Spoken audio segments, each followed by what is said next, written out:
Hopefully, this does not break again, because it's just broken 3 times.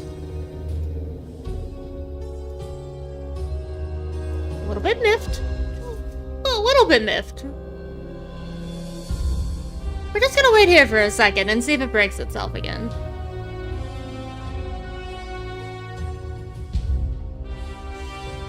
Are you going to break yourself? Again.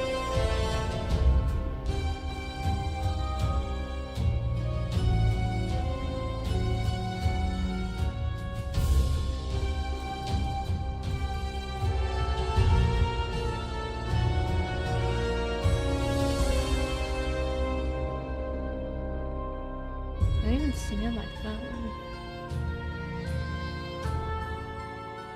Oh, now I see. Hold on.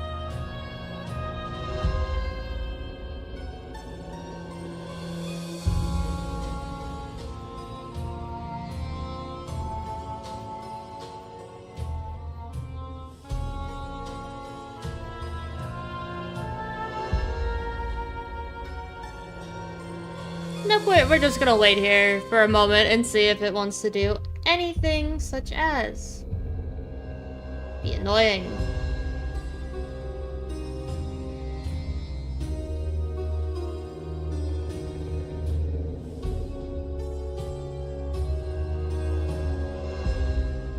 Okay. I think it's done being annoying. But yeah, I also got a new microphone. Let's see. I have no idea how loud the sound is compared to me either, and I don't know how much my new mic is actually picking me up. So I guess this will continue until somebody tells me that, it's loud, or I'm quiet.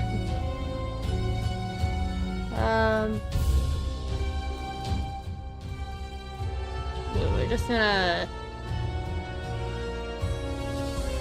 Yep.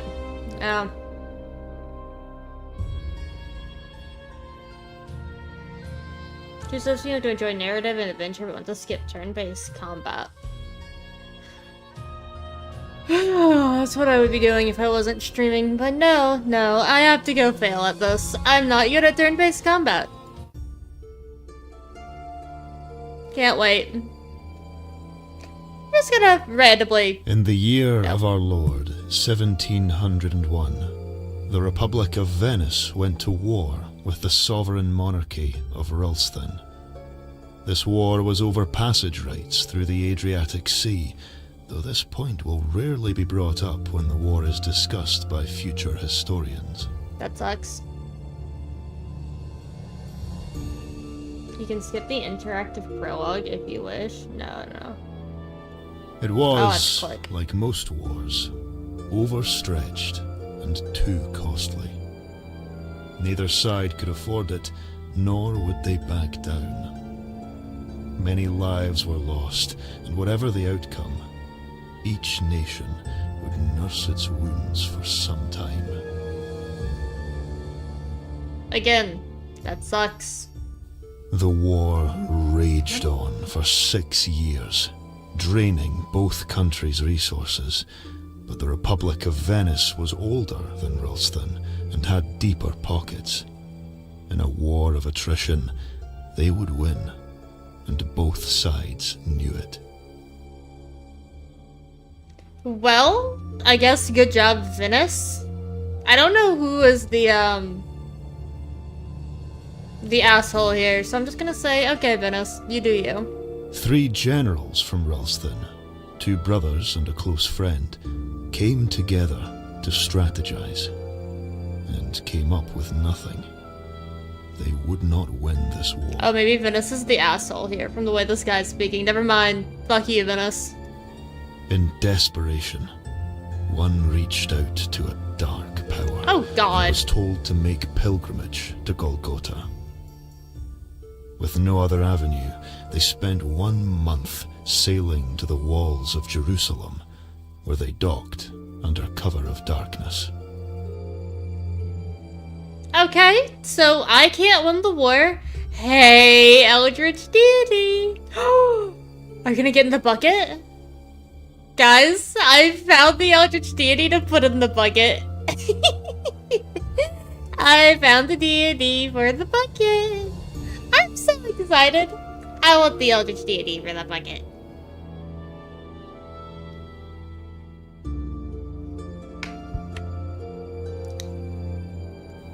On the hill where the man named Jesus died, they met a figure, too old to identify as man or woman. It offered them a book, an already ancient thing made of pale leathers and filled with symbols that hurt their eyes to look upon. The thing smiled as they took it, a smile made of too many teeth. You know what? I'm suddenly on these guys' side. Hell yeah, good job, Eldritch Horror. Wait a second. Hold on. I shouldn't be celebrating the Eldritch Horror, should I? I really should not be celebrating the Eldritch Horror. Do I dare celebrate the Eldritch Horror?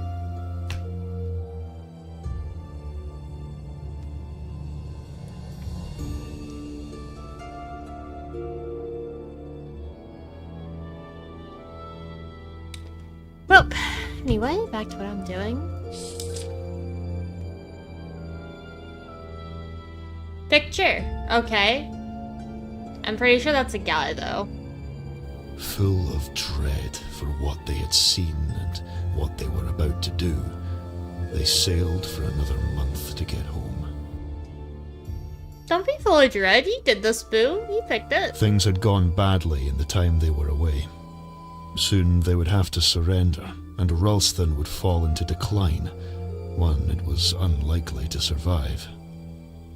Whatever doubt the men had about using the knowledge in that book, their mind was set now.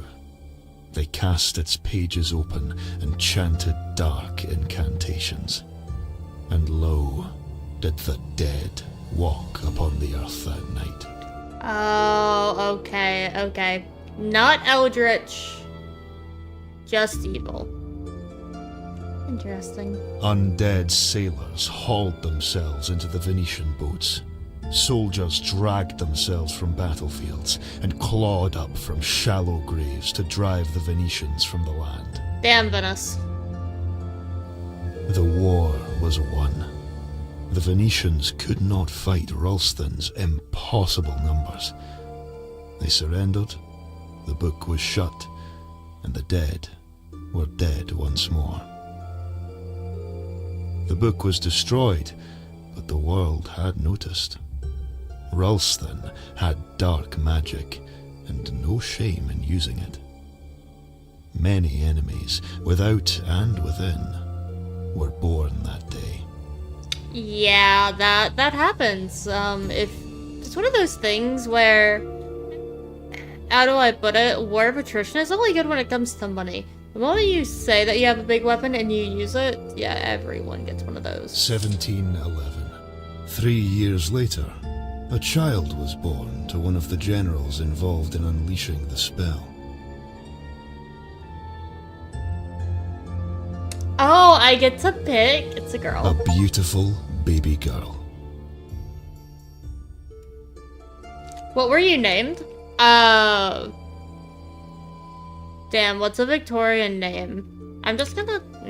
Nola's like too emo for this. Damn, I didn't think about this. I thought I could only play as a guy. Oh, hold on. My brain is like a walkie up. We're just gonna say Elizabeth. No. We're gonna be classy. Victoria. That's a classy, like, necromancer name. Okay. You were named Victoria.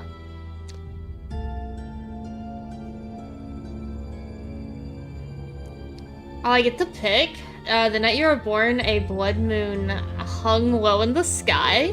There was a storm the night you were born, one that came out of nowhere. A ship was caught in it and doomed to be dragged to the ocean floor below. A comet passed overhead that night, one that cycled between purple and green. Oh god, am I picking my class? Oh god.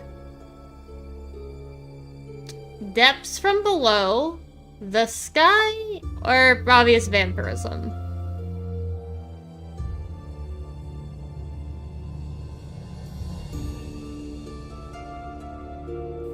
the night you were born, a blood moon hung low in the sky. My skills. 1 to Constitution, 1 to Knowledge, and 1 to Analyze. Okay, that's not bad. That's pretty basic. Shepherds took their flocks in, and old women lit candles in windows to ward off such an ill omen. It's not that bad. You were taken from your mother, and left with a nursemaid for your first few days in this world. Jerks. Oh, I gotta pick the maid now? Is this where I come up with my emo backstory?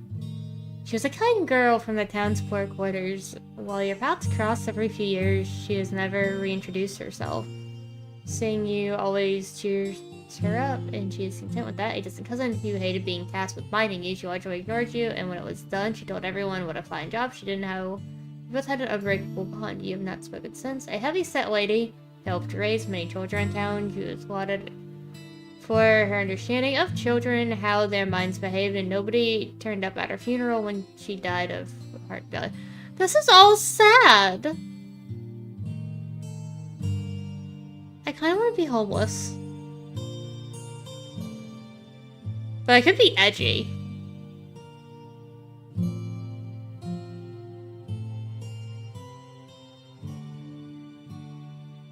I have no idea what to pick here. I am Victoria. I was born on a blood moon. What happened next? Who did they put me with? Did my family hate me enough to leave me with a cousin who just didn't care? Yeah, I was ignored. I am gonna... But I'm not a mean person. I'm independent. A distant cousin who hated being tasked with minding you. She largely ignored you, and when it was done, she told everyone what a fine job she did, and how you both had an unbreakable bond. You have not spoken since. I know what convince means, or convince. Oh. You were born into wealth and status, and had all you could wish for. But your parents never had another child, and your father was often preoccupied with his work. Your mother, distant, sickly and delirious, you heard another mother say. Hoffman, the family steward, raised you more than they. We stan Hoffman? It was a lonely childhood. Yep, seems about right. 1718. You are 8 years old. You play with friends from school, 2 poorer boys, Diedrich and Flip. Your father disapproves. You play in the graveyard outside the city. Nobody goes there without an armed guard. But children do not care for such things. Children are small and fast, and can outrun Ghoul. At least, when the sun is up. One day, as you play, you hear a rustling coming from some trees. You all freeze. Then a stone whizzes out of the green and hits you on the head. You stare in disbelief. Assholes. A slow trickle of blood running down your face, partially blocking sight from your left eye. Oh, wonderful. It matches my model. Now one of my eyes is fucked. The leaves part. Your cousin Lucas and your senior steps out. You can scan the tree line. Spot Sophia, a girl you recognize from school. A group of children from the city emerge from the tree line. You recognize a leader boy named Willard.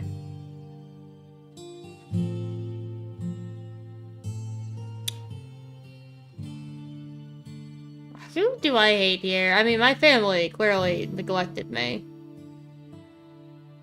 And we're gonna go with Lucas. The leaves part.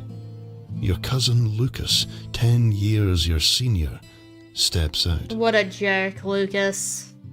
His father is your father's older brother and has been away for a long time. Lucas has been sent here ahead of his planned return and is staying with you. You don't know him well, but he seems angry. He says nothing, but tosses another stone in his hand menacingly.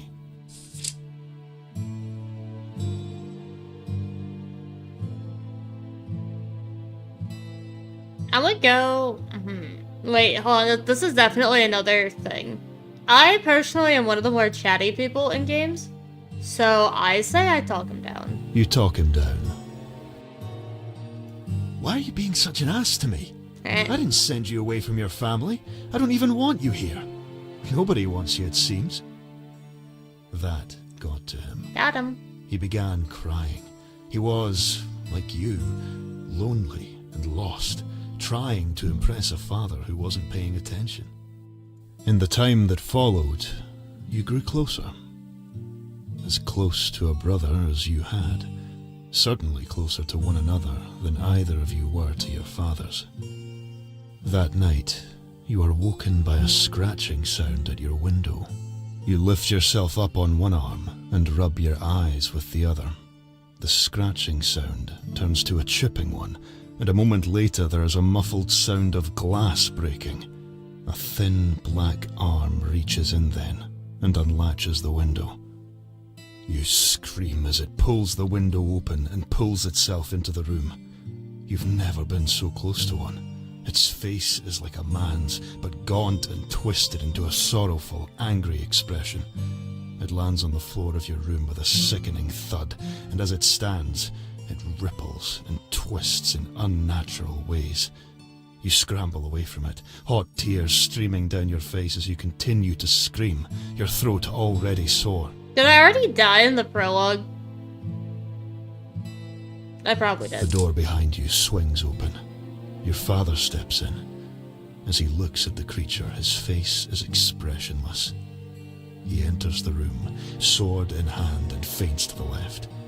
As it lunges, he sidesteps to the right and slices downwards. The gore that sprays from the thing as it falls flicks onto your face. Your father looks down at you for a moment, then nods and leaves to make sure there are no others. You never play in the graveyard again. I love this voice actor too. He's such a good storyteller. Like, hear me out here. I was born on a blood moon. The person who raised me hates me. My cousin, I talked down, and he also threw rocks at me. My family my mother's delirious and my father's never there. I'm, as emo as it gets. That's okay. 1721. One morning, your mother comes to your school. She takes you out, even though classes are not finished. She says everything is okay, but you do not believe her. I don't believe her at all.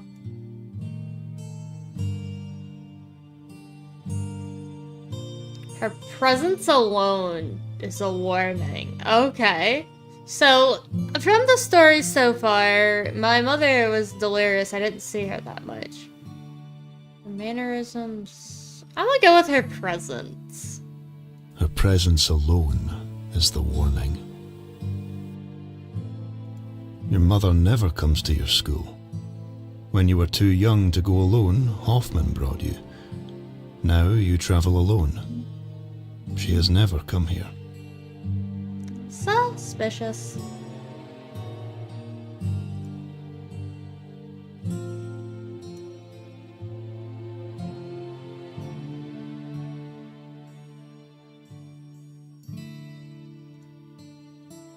She brings you around the town. First you stop to buy sugared apples. Then she takes you shopping. She's trying to get rid of me. New books, new toys. A luggage trunk.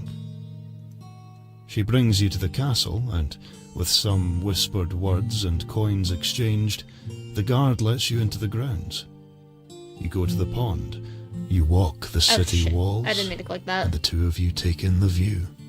But yeah, the we did sea get to the west, the hills to the south, the forest to the east and north, and beyond the northern tree line, the road that leads to the capital.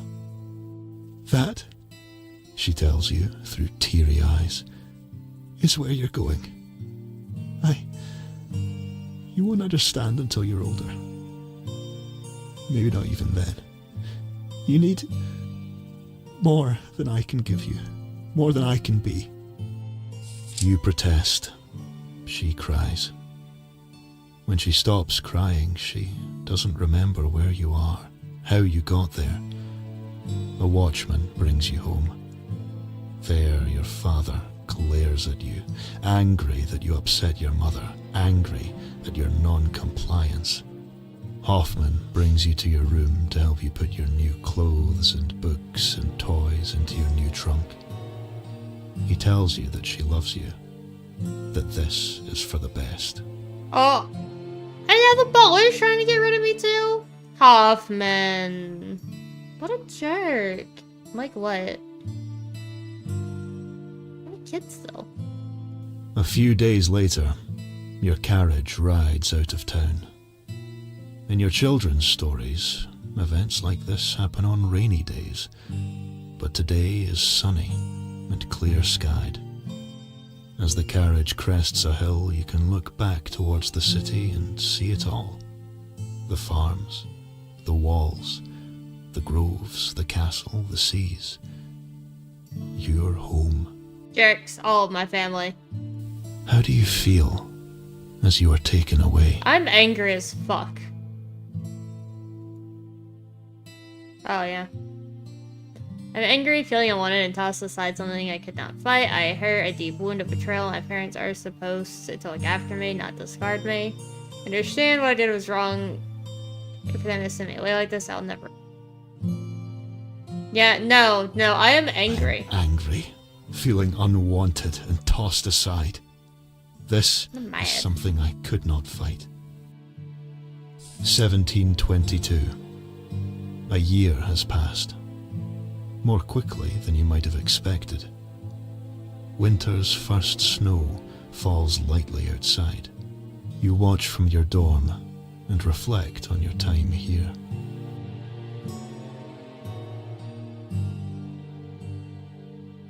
Ooh.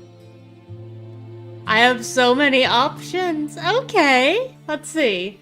This year was hard on you. You started many fights. You ended many too. No. I'm very talkative. You are thankful the library is here. Books have been your salvation. No, I don't deal well with being alone. Took this new life quickly, making many friends. I don't have many friends. You directed your energy towards physical activities and joined the running team. You killed time by dreaming up schemes and enacting them. You befriended some of the more unsavory children. So...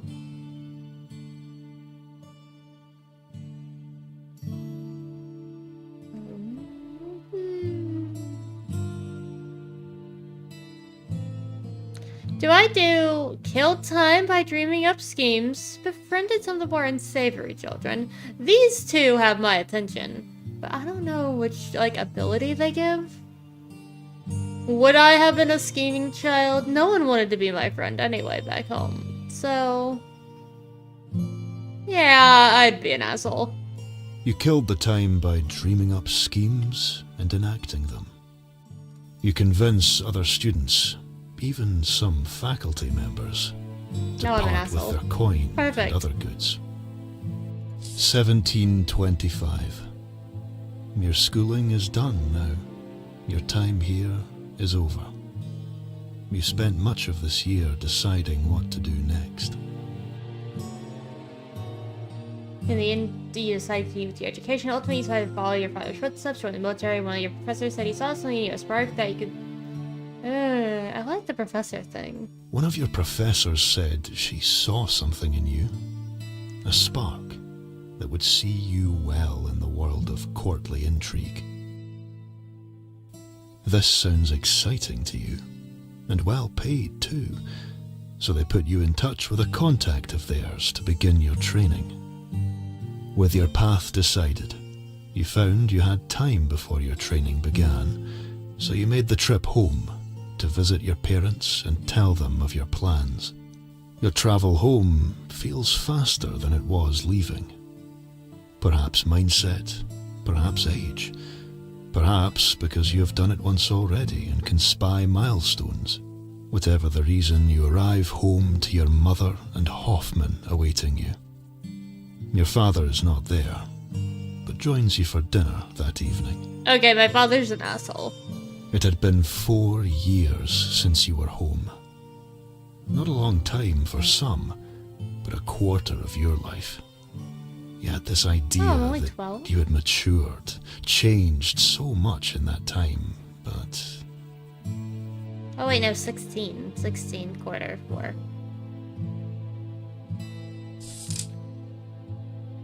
But your attempts to gain access to the restricted area were rejected. The master refuses to do this was not for children. You tried to wow your old friends with tales of your time away. It pains you they don't seem impressed. Still find your father to be as inscrutable as ever.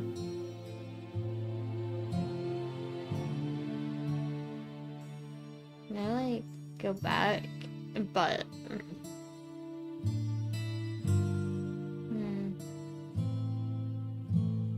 I say wow old friends. You try to wow your old friends my God, that... with tales of your time away, and it pains you when they don't seem impressed. They have spent these last 4 years roaming the lands here, exploring the forests, climbing the mountains, learning to sail the oceans, free. They don't care about your time locked away in boarding school. In truth, neither do you. Despite this, it is good to be home again, to see your friends and family. You have a good summer. As you leave for your new training, you wonder how long until you come home next, and how you will have changed by then. 1727. I'm 18 you are now. Nearly 2 years into your training now, and it goes largely as expected. You miss home, but the pangs grow less as time passes.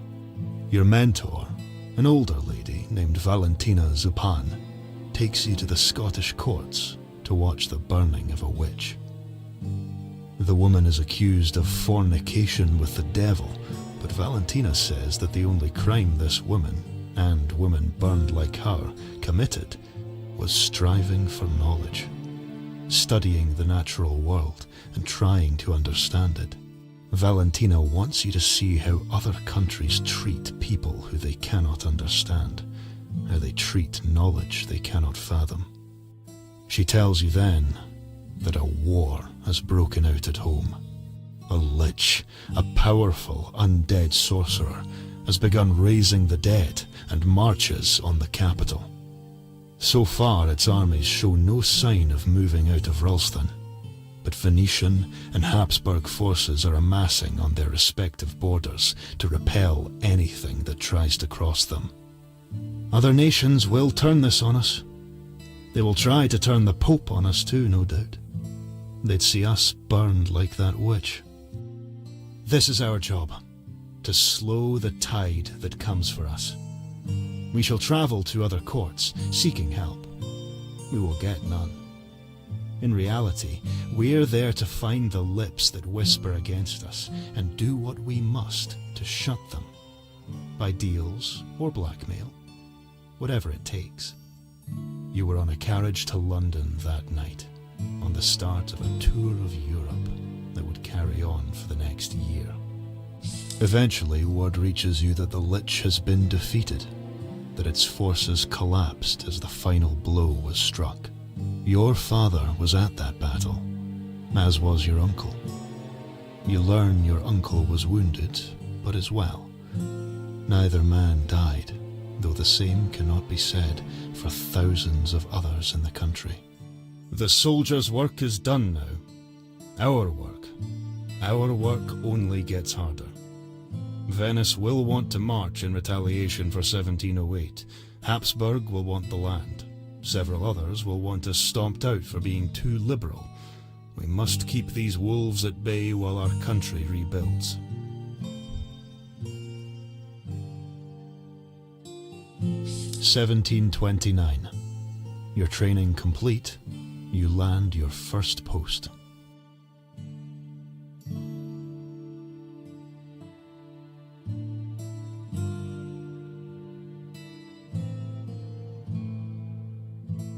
You know what? Send me to Venice. You were thrown to the wolves and sent to the courts of Venice. You never found out why you were sent here, and it has never become clear if this was a punishment or a prestigious assignment. You never see the Doge Alvise III Sebastiano Mocenigo. You never see anyone of note. You spend your days with minor nobles and nameless ambassadors clawing over any attention at all. Nobody asks your opinion or listens when you speak. How does this posting make you feel? This is an outrage, and I suppose somebody had to be here.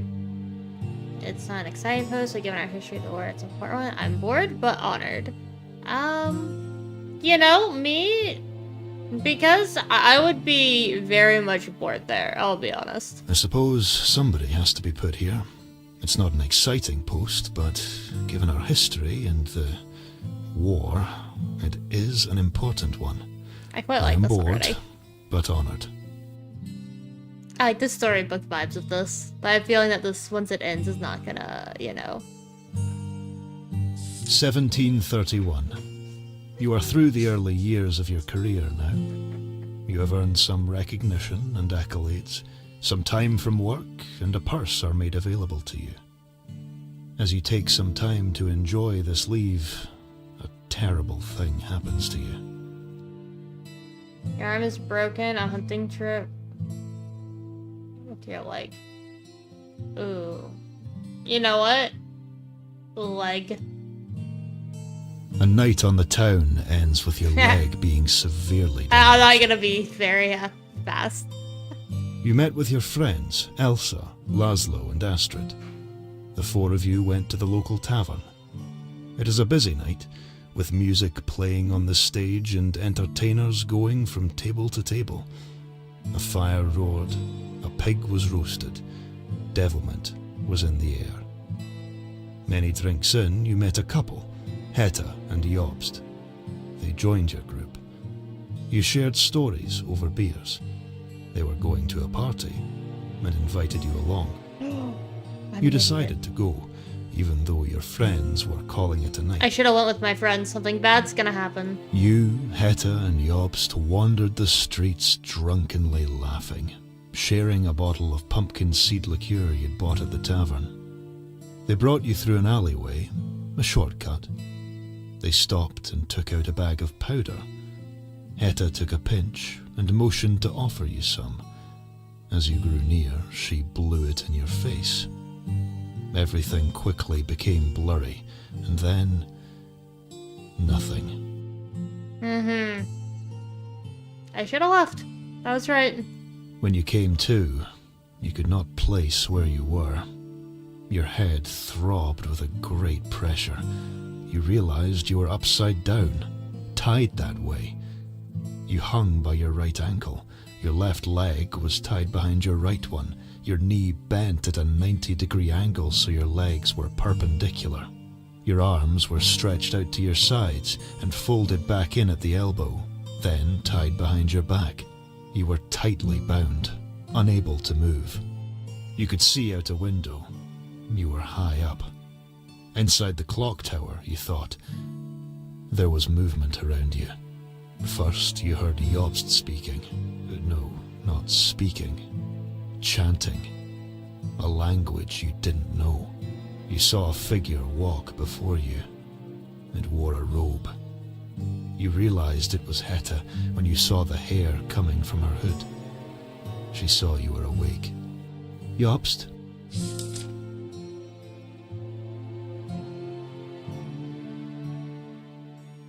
The chanting stopped. Another robed figure walked out before you. I am sorry, Jobst said, that this is happening to you. You seem nice. We had hoped to find a sacrifice we'd feel less guilty about. I guess it's not really a sacrifice if it's something you wanted rid of. He smiled. There was a kindness there that didn't sit well in the situation. The sun is coming up, Hetta said. Jobst stood. Without saying anything else, they left. You wondered how long it would be until you would be found and let down. Then you smelled the smoke. A fire. They were burning the tower. A panic washed over you. How long until the flames spread and you burned? The smoke filled the room. You coughed. A bell sounded. Soon, the smoke began to die out. Oh, do I survive this? Somebody passing in the early hours had seen the fire and sounded the alarm. They were able to extinguish the flames before the fire could properly take hold. Soon you were found and cut down. You still bear a scar on your ankle. Heta and Jobst were never found. 1733. When you learned of your father's death, you were...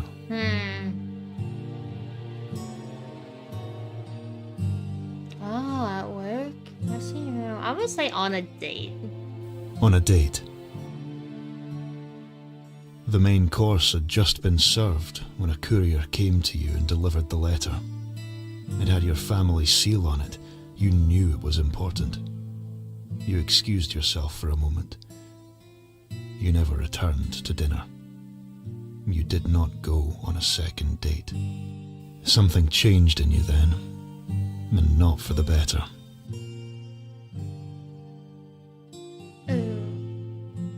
I went numb. I went numb. It seemed matter of fact to me. Of course he would die now, as my life gets going. It was very like him. I found myself thinking he had perhaps died now on purpose. A foolish thought. And yet... Now, days later, your carriage crests the hills towards Marnes, the sun blasting off the red and yellow bricks and rippling off the blue sea beyond.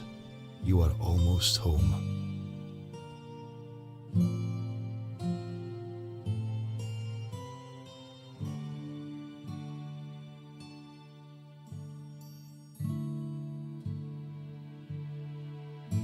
Home to bury a man I never really knew, and now never would. This kind of makes me sad.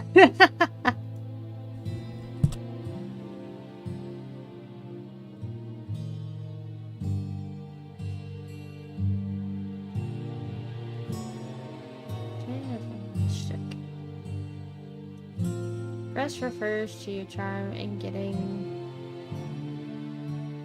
Convinces the ability to tell lies. Analyze the ability to read other people's logical thinking. You know what? This is what I picked, so I'm not gonna mess with anything.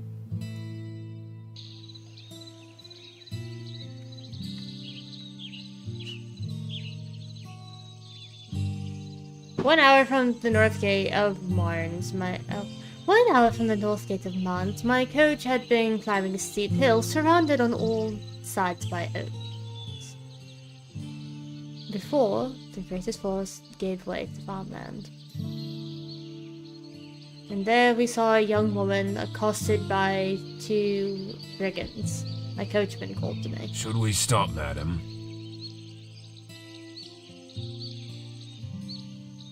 Am I an asshole? My family didn't love me.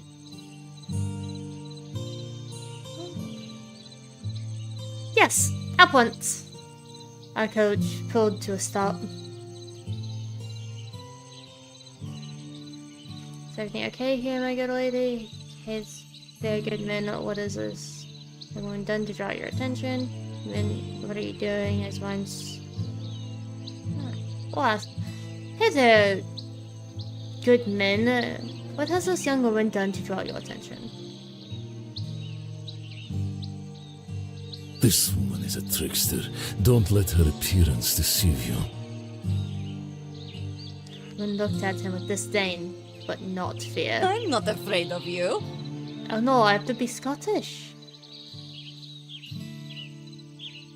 No, I'll just continue with British. Men advanced with their spears trained on her. I attempted to bargain with them.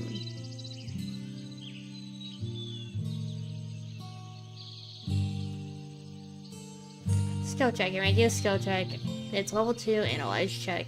This means you need 2 levels of analyze to pass it. If your skill is less than 2, then you spend points from your skill pool to make up the balance. Your skill pool refills at the start of each chapter. I already have analyze level 2. Then in advance, I attempt to bargain with them. Skill check, analyze level 2.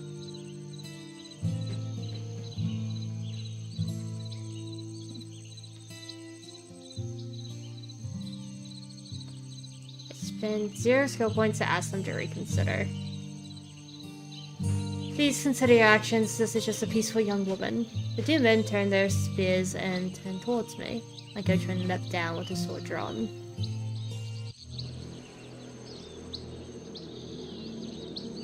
Combat tips.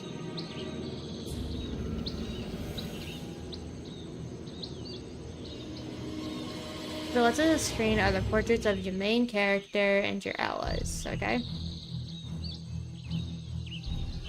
You take turns with sequence. To the right of the screen are your enemy's portraits. Click on the portrait to zoom the camera in on that character. Okay? Each portrait has a health bar and a circle number of action points. Okay, action points. I see those. Okay. Apps are used to move, attack, reload, equip weapons, and spells. In addition, your character has a number inside of a star. Do I? For magic points. I don't have any of those. Click on the terrain to move the active character towards a spot. The external tiles light up to show you the route.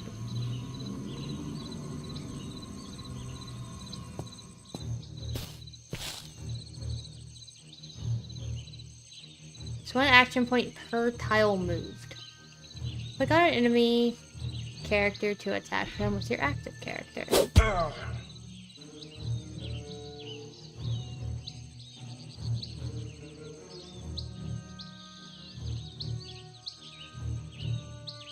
You can open your inventory and double click a weapon to equip it.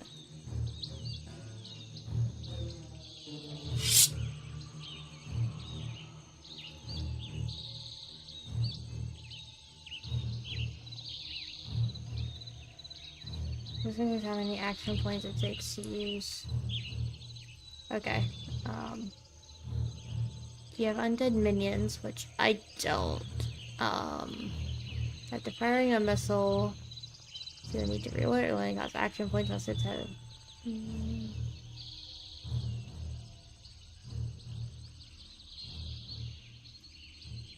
combat, you can run freely. The air keys, right? Okay. Yes, enter. Ow.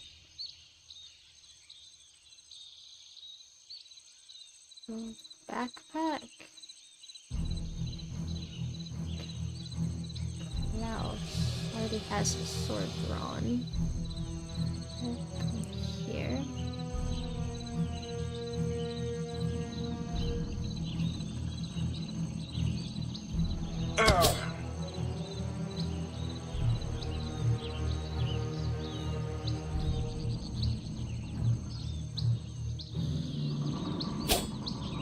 Oh, and he missed. Okay, okay.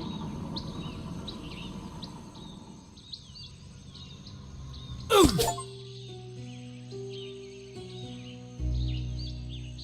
I got an achievement for that. Okay, cool.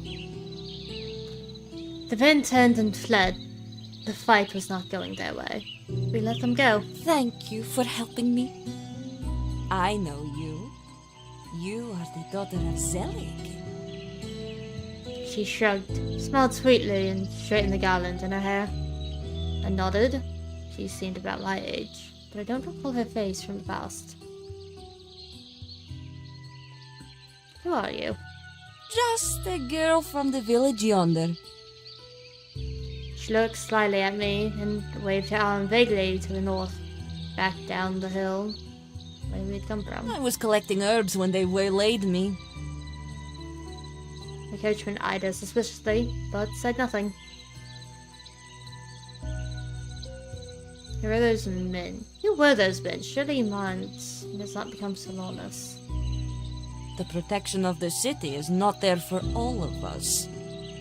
And outside its walls, there are many men such as these. This much of the words are true. In recent times, I never travel beyond the city without a weapon. Were you not afraid? Your life seemed to be in danger. It was not. Those men are fools. The coachman scowled at her. Perhaps you would care to visit me at my mansion when I'm settled in?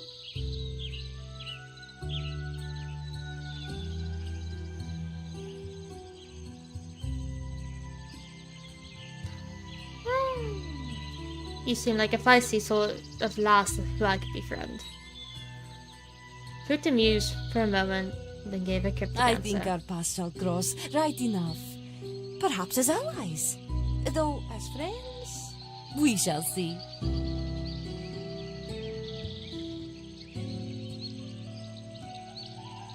I already did this one.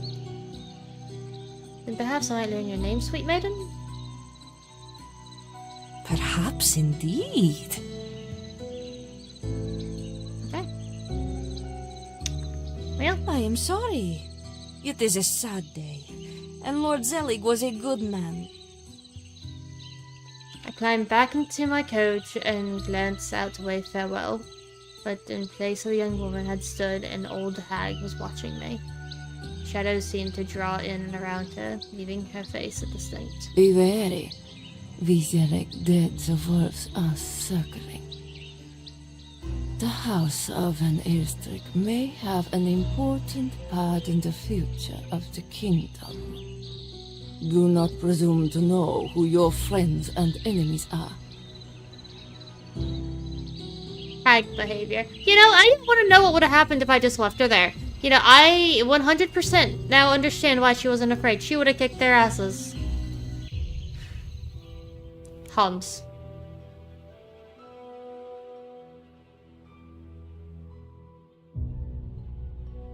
That old lady would have kicked their asses.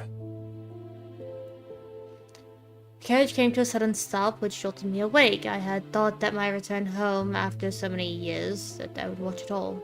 Rising up over the hill to see Mons, entering the gate, the ride to my family home.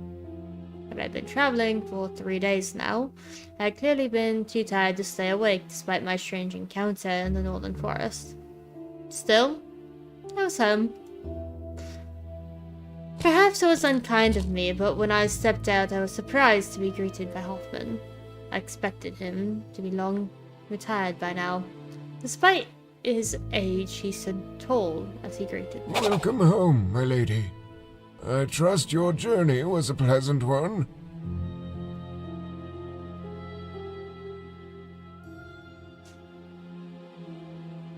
As best as one could expect given the circumstances. The old man said nothing, and there was no expression on his face. He just nodded slightly, as indecipherable as I recalled. Nothing about this exchange gave away how close he had been to my father, raising him after his grandfather's death, tutoring him, following him to war, even binding my mother in recent years. If he was hurting from the death, and I knew he was, he hid it well. I must have been staring for too long, because he cut the silence. If madam wishes to go inside, I shall follow along with the luggage. I nodded and left him be.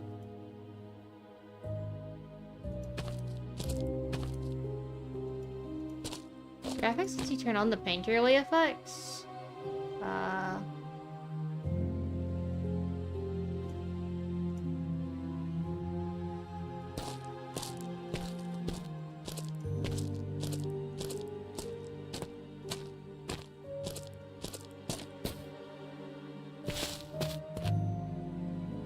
Yes.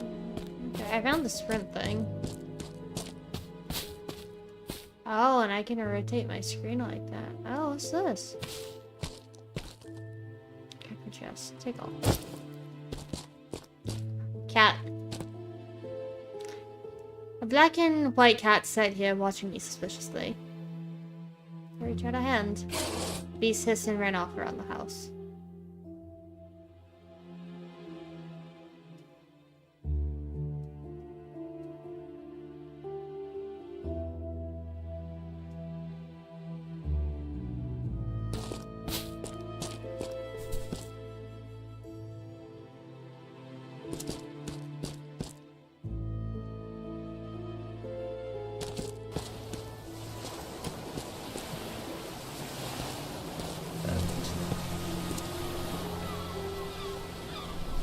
I bet I hadn't learned through to an age. I wondered if it was still seaworthy.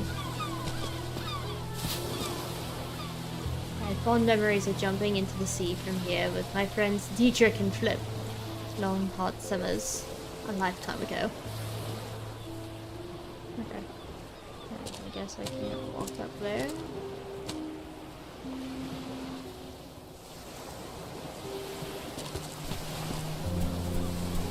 Okay, I can't get to the jetty yet. I tried.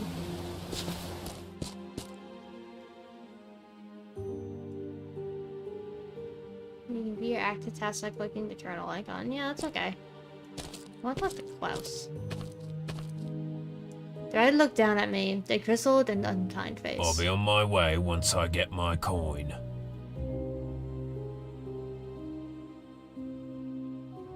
But what did that strange encounter we had outside the city? I don't ask questions, and neither should you. I'll be on my way once I get my coin. I looked at Hoffman. He nodded in understanding. Water? I have a vessel with me. Water. I have a vessel in my hand. So.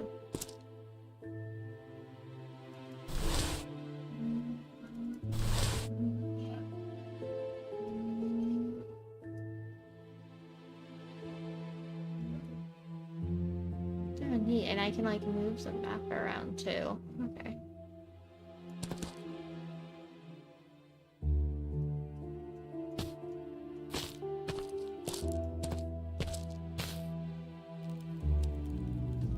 It was just as I remembered. Less cavernous, perhaps, but still an impressive room with a grand staircase, leading up to the bedrooms and private offices. There were no sign of any of our servants, however. Beside the fire, my mother slumbered.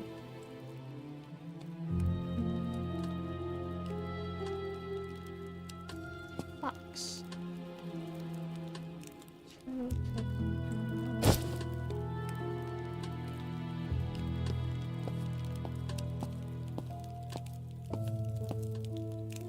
A set of condolence cards was displayed on the table. Lucas! Got a card from my cousin Lucas. Dearest aunt, I'm inconsolable at the loss of Uncle Zelig. Need anything? My bad for yawning. Long day at work. Let me see. Uncle Jarvis? Yavis? Julia, I still can't believe he is gone. With the pump over, I'll be taking some time to warn him. If you need anything while I'm gone, ask Lucas. I'm sorry I need to retreat away when you need me most. I failed him now. I fail you. Sorry, Jarvis. The Richard Colonel. Elstrix. I'm saddened by your loss, Lord Richard Conwell.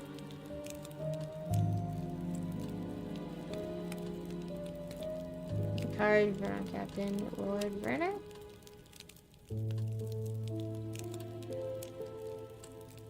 Madam Van Elstrick, your husband was and will continue to be a great inspiration to me and my soldiers. We will endeavor to keep Mons and all of Ruston as safe as he did. Now that it takes a legion to replace him.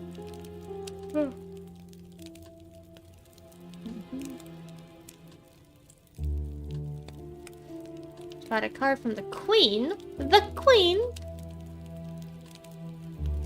To House Van Elstrick. I am deeply saddened by the loss of Rusland's finest sons. His efforts and service to his country these past 30+ years have kept this great nation safe and prosperous. Though admittedly difficult times. It's truly hard to say that we would stand so tall, not for sacrifices. Now that I shall hold a vigil for him on days of his funeral. Okay, today might be a short stream. I am, like, continuously yawning. That's not good. Dang.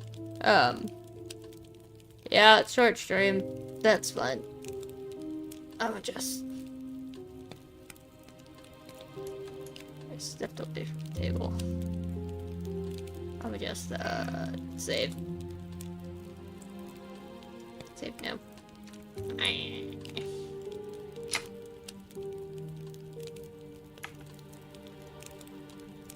Okay, yeah.